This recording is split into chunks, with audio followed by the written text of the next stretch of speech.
listen, let's get this over with early because I want to ask your two opinions on this. Me and Lawless have been going at it on my channel for a while about this, and Lawless stands by this, and he thinks that West Ham have got a better front three than Arsenal, right? Paqueta, Bowen, and Kudus. So I want to ask the chat, I want to ask Paolo, I want to ask Lee, Saka, Martinelli, and Jesus, or Paqueta, Bowen, and Kudus? Is he having a laugh? Is he having a laugh?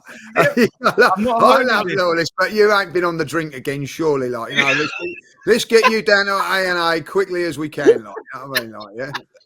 But did everyone on the channel, right, that wasn't a West Ham and Arsenal fan, not agree with me? Everyone, Liverpool fan. Let me just clarify what they did agree, what they did say, because I knew you were going to shout this straight up, right? What they said was on form. Yes. Kudus and Bowen were, and this was at the time. Even the last few games, actually, Kudus has been in the AFCON, and Bowen has been missing a couple of chances. Paqueta has been injured, right? But at the time, this was when West Ham were flying, and all the front three were quality. On form, I actually agreed, but I ain't having the three of them over Saka, Martinelli, and Jesus. I love Kudus, I love Paqueta, and I think Bowen is very underrated and underappreciated. But Bowen ain't better than Saka, in my opinion. Kudus ain't better than Saka. Paqueta, I don't think is better than Martinelli in terms of the left winger. I don't see that. I think he's a very good attacking midfielder, but I wouldn't put him on the wing. And I would have Jesus over whoever left out. Was it Bowen? Yeah. Come on, let's just put Jesus in the bin. No, you're not having Jesus over any of them. I'm sorry, you're not being genuine. You're not. You're just not. But listen, on current form, I'm going to go with you on the current, like over at that time when he was saying, look, Arsenal's front three have been not firing. They haven't been firing, but in the last two games, Martinelli and Saka come to the fore against Liverpool, and I'm sorry, in the game against Nottingham Forest, Jesus was outstanding. You know, so on their day, look, you know, I mean, it's not an argument. If everybody's on their game, I don't think there's an argument. But you cannot argue that on the form when you're going. When was this conversation? This conversation was a couple of weeks ago, or whenever. About 4 weeks ago, was it 4 weeks? Look, listen, Martinelli has been nowhere near at the level that he should have been, and I think you'd have to say that Saka's been at a level, but not at the level that we've been expecting and things like that. Like, you know, well, I have to say that, like, but I don't think that Saka's been absolutely outstanding in the last two games, but 2 goals in 2 games, and let's see. Where was these guys against Manchester United? Like, you know, who are a far less team than Liverpool. Like, you know, so listen, Bowen I think's a tremendous player. I really do like him, but he wouldn't get an Arsenal's team. I think Kudus has a higher ceiling than Saka. I'm not putting Kudus over Saka right now. I think Saka's got the track record. I'm serious, and he will go further. I'm telling you, right now. Saka has he's proven himself season after season in the Prem. But I'm telling you this now, right? Whether it's at West Ham or it's somewhere else, Kudus in a few years' time. How old is he? How old is he, Dan? 23. 23. Yeah. So he's got time. He's got time. Yeah. I give it a few years. I'm telling you, Kudus will overtake Saka. Do you think Kudus and Saka at the age of 18 have had the same amount of seasons between 18 to 22 or 23, whatever he is? Do you think what Kudus has done, what Saka has done at Arsenal, Kudus could have done just as good at Arsenal at 18 to 22?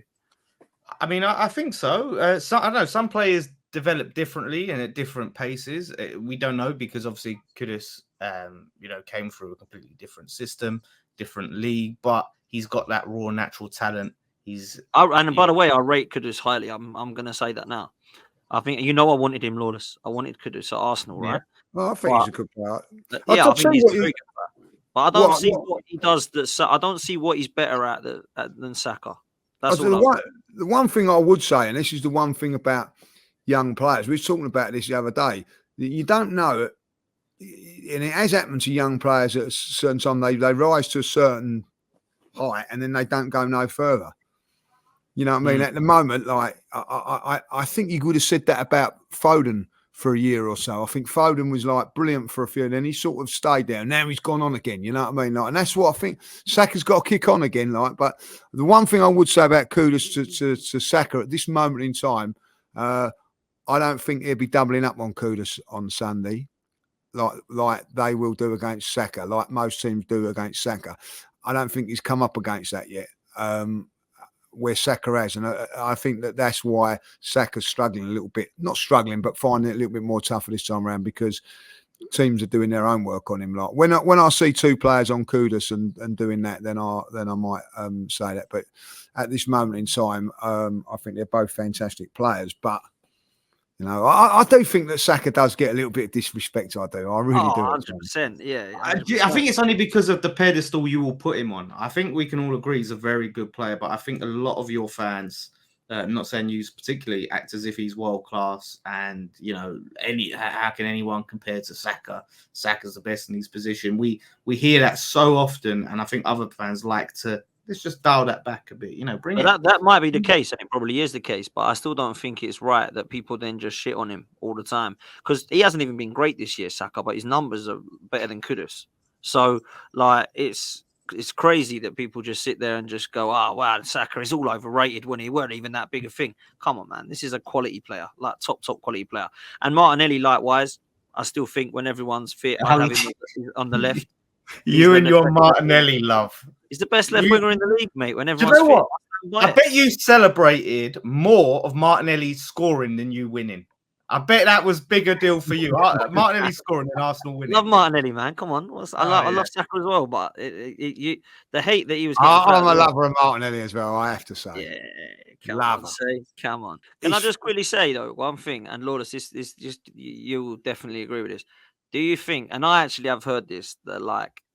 Declan Rice is so good. He's been class for Arsenal, blah, blah, blah. But you think he's been basically doing nothing different than what he was doing at West Ham. That must hurt if, like, no one was really appreciating it when he was doing it at West Ham, but then now all of a sudden appreciating it at Arsenal. I don't know if I made myself made sense there. Yeah, no, it's again, and I was had to argue with several fans season on season about how good he was, and people used to say he's overrated, he's not this, he's not that. As soon as he goes to Arsenal, he's the best thing since sliced bread. Of course, it's just, you know what I mean, people don't really watch teams that ain't the Sky Six regularly. Although I say Sky Six, you know, we're now part of the Big Six, as you alluded to earlier. Yeah, what's that all about, bro? Talk on that quick. What is that all about?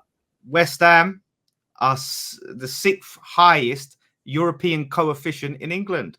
We've overtaken Spurs in the European picking order. I'll take that. I'll say fair play to you for that. That is fair play to you. Well, they've won a trophy, haven't they? They've won a trophy. He's overtaking Spurs an achievement now, is it? Yeah. Mate, well, it's got to be. Yeah. Well, listen. If there's this Big Six, right? If a Big Six exists and Spurs are part of this Big Six, and we have Sky Sports with a big show, and we have Turkish with a Big Six show, and this one's got a Big Six show, Spurs have to come out and West Ham come in. Because now in Europe, which I think we measure what a big club is by, you know, your European stature, West Ham are bigger than Spurs in Europe. West Ham are big in Australia. West Ham is massive in Australia. Down here, there's plenty of Hammer fans here in Australia. One of my closest mates is a big. We've got some groups, Sydney Hammers, Melbourne Hammers. Yeah, we've got some groups out there. So, you know what I mean? There you go. Top Spur, what's that? It is actually going to be such a good luck. Is this the most anticipated Arsenal West Ham game we've had for a while? It feels that way, doesn't it? I think the last ones. I think the first one in the cup, because that was the first time we were playing you since the whole transfer thing. That one was, and then the next one was the league game. That was the anticipation because it's like, okay, you lot downplayed it because we'll see you at the Emirates. Yeah, that was our B team. Wait till you come to the Emirates. Then that was like, okay, well, let's anticipate that. And then we came to the Emirates. So this is basically a consolation opportunity for you to get a consolation win to make it respectable. Because obviously, if you win, it will be 2-1 West Ham this season. You know what I mean? If we win, it will be 3-0. So unfortunately, it's a consolation. And look, listen, we've been beating West Ham like left, right, and centre for many, many years, and never once have I gone, it's 2-0 to Arsenal or it's 3-0 Arsenal. You know what I mean? Like, you're a shameless man, Lawless. But I will say, I'm going to say this now.